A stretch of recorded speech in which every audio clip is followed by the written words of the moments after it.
gawa ni akong bagwe.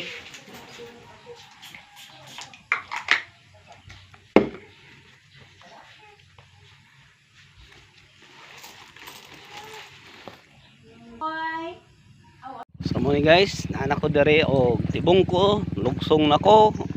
Lugsong ng taga-bukid kay sugaton ako ang akong anak dito sa Torel. Ayan oh guys oh. Muna siya guys, lugar sa ako ang asawa nga babae. So ang balay nila na dito sa ibabaw. So karon guys kay amo kog Davao, so priority nga bisitahon ng anak. So wala na tong mga pagdumot ug mga kalagot guys sa mga kagahapon kay ang karon guys ang maghatod sa akong anak mao ang bagong banas ako ang ex-wife. So wala na tong mga aligot-got. So kay tungod kinay anak, so mag-amigo na lang kay ingong pa walay nada ang magdumot na tanang taon ang may pagkakamali. So salamat pug ko kay buutan ang bana sa akong ex-wife tapos tuadid do akong anak. So muni karon guys addoon ako siya dito sa Torel magsugat mi. So akong hula muna akong anak kay muli na pug sa Surigao sunod na adlaw. So mura to guys.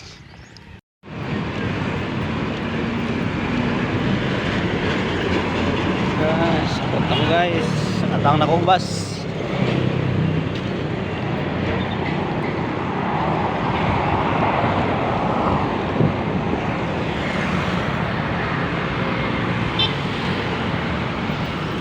Guys, na ako sa bus, nakasakay na ako na sulo ako katapan.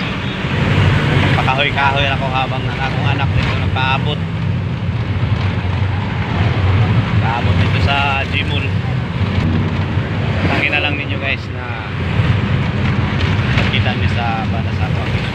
Ito na yung aking anak. Psst. Na oh. Na, assalamualaikum. Hulman sana ako ni taranak. Hey.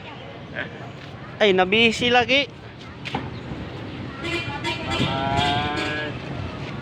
Ngalangat. Eh, nasi niya ba? Lunes. Masuk sa hapon ni. Kaya daw ngay. Ngay, taas yung gadohan.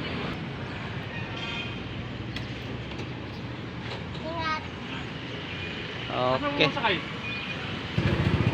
Sige, sukran. Okay. Bye-bye. Bye. Kapira. Kape lang, mahaw ta?